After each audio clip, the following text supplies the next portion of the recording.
Hi, this is Rene from the iPhoneblog.com, and as a round-robin bonus extra feature, I'm here with Dieter's Nexus One, the new superphone from Google. That's the only time you're going to ever hear me use that term.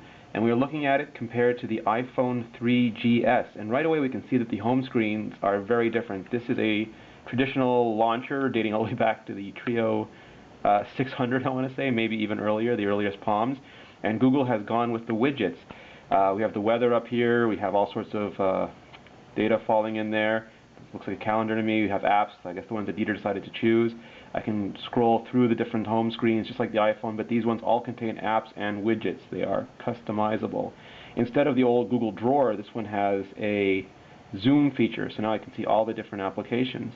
And unlike the Droid, there's no physical keyboard, which means I'm much happier. Instead, it has a hardware keyboard, and I'm going to try using it right now. We've heard the US version does not have multi-touch, but the international version, just like the Droid, probably will. I cannot give you a rational or sane explanation for this. It's auto-correcting my name. That's great. The touchscreen is very good. Not quite exactly the same as the iPhone, but it does work well. Let's see if I can get a little faster. Actually, oops, type on. Yeah, so it works very well. It's got buttons, unlike the iPhone. It has a whole set of buttons, and they're haptic. They zap me when I touch them. And it's got a back button, which I love. It doesn't work when I leave the app, but it still works very well. Actually, I believe it does. Hey guys, it's Dieter. It's just that the target for these haptic buttons is really terrible. You've got to hit it in the top 25%.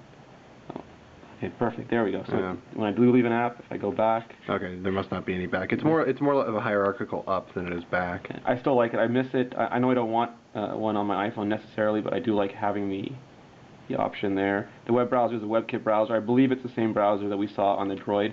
It's Android 2.1 instead of Android 2.0. The big feature on that is going to be the photo gallery, but I just wanted to show you. It's a 1 gigahertz Snapdragon processor, and Snap is the operative word there.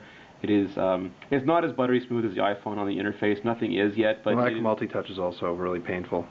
Really painful, but it is a competitive phone. For a long time, we didn't really see other people stepping up, and now we have a lot of competition for the iPhone.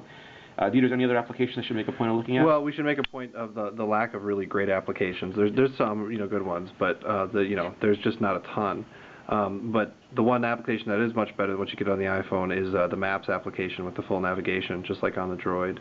And you said I could also just start typing with the voice? Is that Yeah, so why don't you go ahead and try that. Open up that Notes app. I can go right back to the Notes app. Boom. And so do you see that little microphone down by the space bar? So just tap that. This is Rene typing on the Android using just his voice. And it used the female version of Rene, but I'm not going to split hairs. They got everything else exactly right, yeah. Perfect. And that is excellent. That's the kind of technology we want to see, and that's why Google's doing this.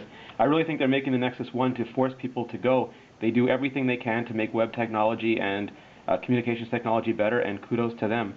And thanks for showing it to me, Dieter. Hey, I'm happy to.